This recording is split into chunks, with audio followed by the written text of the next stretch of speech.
हमारी वर्तमान पीढ़ी है, हमारी आने वाली जो पीढ़ी है, वो किसी भ्रम की दुनिया में, किसी झूठ की दुनिया में न जाकर सत्य की राह पर चलें और सत्य के पहरेदार बने।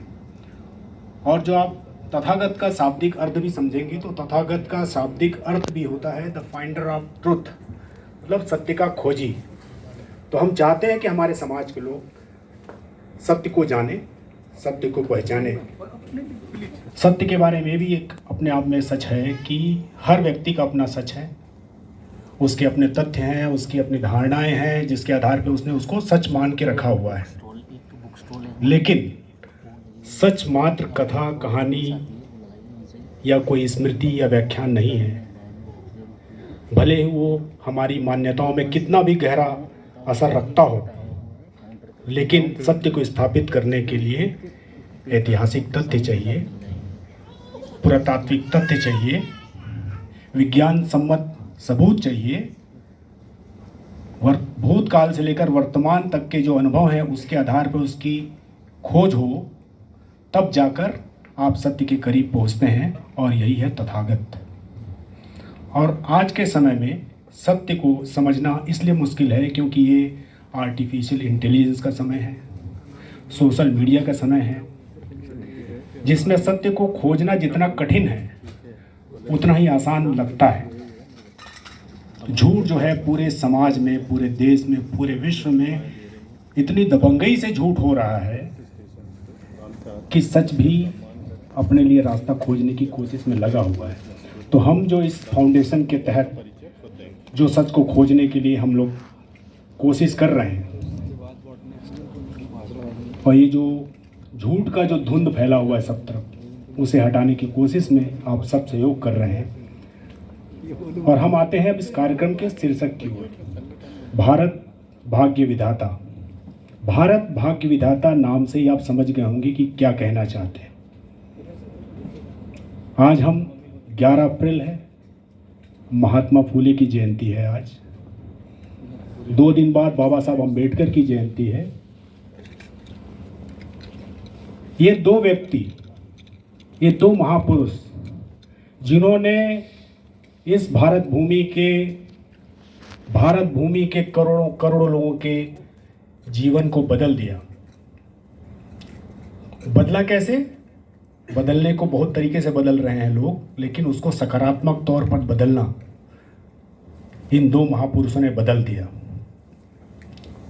उन लोगों के भविष्य के बारे में उन्होंने परिवर्तन किया जो किसी समय मनुष्य कहलाने के लायक भी नहीं माने जाते थे।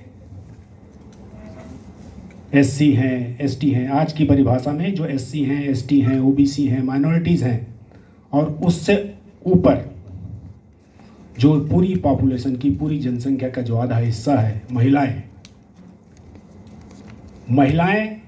उसकी परिभाषा अब अगर आप कहें तो गुलामों के भी गुलाम वाली स्थिति महिलाओं की रही। संविधान लागू होने से पहले उनके पास कोई भी अधिकार नहीं थे। सुख सुविधाओं में लिपटी हुई, गहने जेवर में लिपटी हुई, अपने आप को बहुत एलाइट समझने जो उच्च वर्ग की महिलाएं, उनके लिए बता रहा हूँ, क्योंकि जो दलित या जो शूद्र समाज की जो महिलाएं थी वो तो गुलामों की भी गुलाम थी। मतलब जो पुरुष प्रधान है उसकी जो महिलाएं थी, तो उनकी स्थिति आप समझ सकते हैं कि जो किसी के सामने सर नहीं उठा सकता था, वो घर में आकर अपनी महिलाओं के साथ क्या करता होगा, अपना फ्रस्ट्रेशन निकालता होगा। तो गुलामों की भी गुलाम जो महिलाओं की स्थिति हमारी थी। और आज मैं बहुत गर्व से कह सकता हूँ कि इस प्रोग्राम में महिलाओं का योगदान सबसे ज़्यादा है।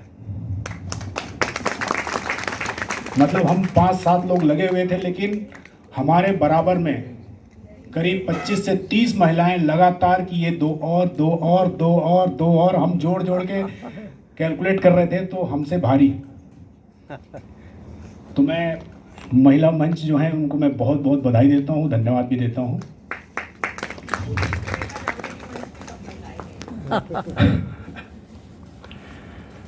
अब मैं आता हूँ कि जिनकी जयंती है आज, महात्मा फूले की। इतिहास में महात्मा फूले आते हैं और अपनी पत्नी को, सावित्रीबाई को पढ़ाते हैं, और उनको प्रेरित करते हैं कि वो महिलाओं को पढ़ाएं, और वो इतिहास का टर्निंग पॉइंट होता है। और उन्होंने सावित्री बाई को इस धरा की पहली शिक्षिका बनाया। और महात्मा फुले कौन? बाबा साहब अंबेडकर के 3 गुरुओं में से एक। बहुत पूछे जाएंगे तो भगवान बुद्ध उनके पहले गुरु, मध्यकालीन में आएंगे तो कबीर साहब उनके सेकंड गुरु, और जब जो मॉडर्न उसमें आएंगे तो बाबा साहब। हम बाबा साहब को सिर्फ एक समाज सुधारक, संविधान के रचयिता, इकोनॉमिस्ट, सिर्फ इतना ही देखते हैं आप, और हम भी ऐसे ही देखते हैं। कल अभी तक मेरी भी यही धारणा थी कि इकोनॉमिस्ट हैं और संविधान बनाया है और सबसे ज़्यादा पढ़े लिखे थे। लेकिन कल मैं राजेंद्र प्रसाद सिंह जी की किताब पढ़ रहा था। बाबा साहब को किसी ने एक इतिहासकार के तौर पे नहीं देखा। जो आदमी बुद्ध से लेकर ज्योतिबा तक, ज्योतिबा कौन? ज्योतिबा उन्होंने जिन्होंने शिवाजी को जिंदा किया। अगर ज्योतिबा ना होते तो शायद शिवाजी को भी लोग ना जानते। ये कुछ कालखंड में लोग हमारे महापुरुष पैदा हुए जिन्होंने हमारे जो भूले बिसरे लोग थे उनको जीवित किया। और हम लोग इतने खुशकिस्मत हैं कि सारी चीज़ें एक साथ हमारे सामने आई, सारे रास्ते हमारे सामने आए, सारे फार्मूले जिससे आप आगे बढ़ सकते हैं, जिससे आप बढ़ सकते हैं, पढ़ सकते हैं, जो बनना चाहे बन सकते हैं, जो करना चाहे कर सकते हैं। लेकिन हमारी बदकिस्मती कि हमने उन महापुरुषों को उन्हीं धारणाओं के आधार पर उनको हमने देवी देवताओं का एक अवतार मान लिया, उनकी फ़ोटो लगाई, उनकी पूजा की और काम खत्म। 14 अप्रैल को सारे देश में, क्या सारे देश, क्या सारे विश्व में बाबा साहब की जयंती मनाई जाती है। फिर 6 दिसंबर आता है, 6 दिसंबर को उनके महापरिनिर्वाण दिवस मनाया जाता है। लेकिन ये 2 दिवस ही नहीं है। जब हम उनके ऋण को उतारने के लिए हम लोग कोशिश करें, तो ये जो तथागत फाउंडेशन है, ये जो सारे जो 3 गुरु थे, भगवान बुद्ध, कबीर साहब, ज्योतिबा फुले, उसके बाद जो आए बाबा साहब, इन्होंने सिर्फ ज्ञान नहीं दिखाया, सिर्फ सत्य नहीं दिखाया, आपको सम्मान से जीने का, आपके स्वाभिमान की रक्षा करने का मूल मंत्र दिया। मानव अधिकार जो आपको होने चाहिए थे वो दिए। तो इन दोनों महापुरुषों को अगर हम भारत का भाग्य विधाता न कहें, न माने, या सिर्फ बोलकर आगे निकल जाएं, जब कोई और किसी को महात्मा कहता है तो हम अपने महात्मा के बारे में ना बता पाएं, जब कोई किसी और को समाज सुधारक कहता है तो हम अपने समाज सुधारक के बारे में ना बता पाएं। महिलाएं क्या अभी भी यहाँ पर, मैं किसी को क्रिटिसाइज़ नहीं कर रहा हूँ, लेकिन अभी हम यहाँ बैठे हैं, इसमें से कम 50% तो हम ऐसे होंगे कि जब हम किसी चीज़ में सफल होते हैं तो हम बाबा साहब के ऋणी होने की बजाय किसी न किसी एक एंटाइटी को, अवतार को, किसी बाबा को, किसी भंते को उसका क्रेडिट देने लगते हैं। तो इसलिए इसे भूलें, इसे छोड़ें और सत्य की राह में चलें, सत्य की राह में चलें, सत्य को खोजें। तथागत मतलब सत्य का खोजी। और ये हमने फाउंडेशन बनाया है। वो एक फाउंडेशन के नाम जो 5-6 हम लोग हैं, हम उनके नाम भी बता दूं ताकि वो आपको मंच पे दिखेंगे ऐसे हम बारी बारी से। मैं डॉक्टर PD मान हूँ, मैं प्रोफेसर हूँ रेडियोलॉजी का, और जो मुझे मेडिकल के तौर पर नहीं जानते मैं उनको बताता हूँ कि भाई ज़्यादातर डॉक्टर कहते हैं, और कोई समाज सेवा में रहता है तो उसको PhD वाला डॉक्टर ऐसा माना जाता है। मैं प्रोफेसर रेडियोलॉजी में हूँ, मेडिकल कॉलेज में हूँ। फिर उसके बाद डॉक्टर सदावर्ते हैं, साहेबराव सदावर्ते, प्रोफेसर हेड हैं पीपल्स मेडिकल कॉलेज में, डीन रहे हैं वहाँ पे। सेकंड नंबर पे उसके बाद आते हैं डॉक्टर मेजर मनोज राजे हैं, जो एनेस्थेटिस्ट हैं, फौज से वॉलंटरी रिटायरमेंट लिया उन्होंने, मेजर की पोस्ट को छोड़कर यहाँ पे आगे समाज सेवा में लगे हुए हैं।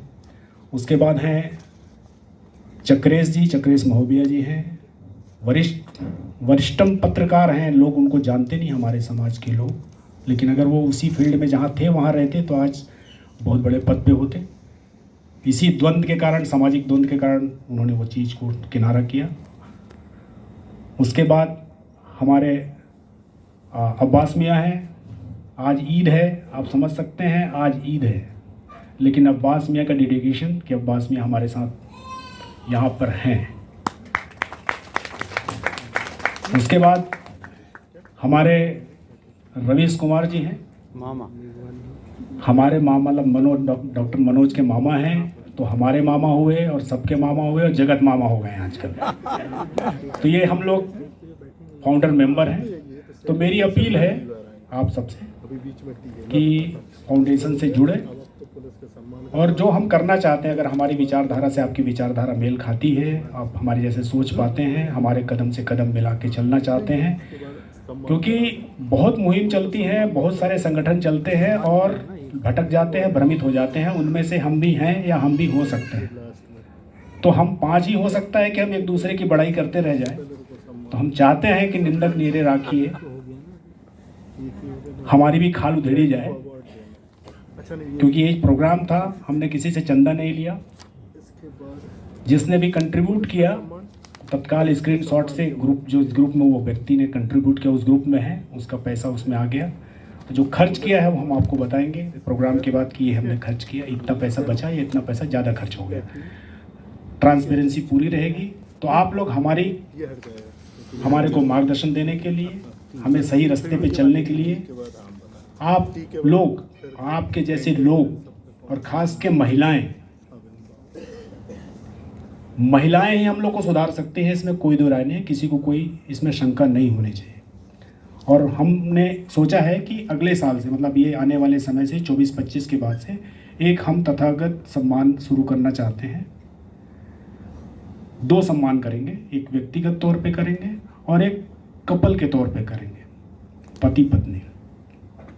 कोई ऐसे पति पत्नी जिन्होंने समाज के लिए, दोनों ने मिलकर किया, मतलब उनका सेक्रीफाइस ज़्यादा है, क्योंकि वो अपना परिवार भूल के आपके लिए, आपके समाज के लिए काम करते हैं। तो ये 2 हमारे मिशन थे और मैं पुनः आप सबका आभार प्रकट करता हूँ, थैंक यू करता हूँ कि आपने हमें सहयोग किया और इस कार्यक्रम को सफल बनाया।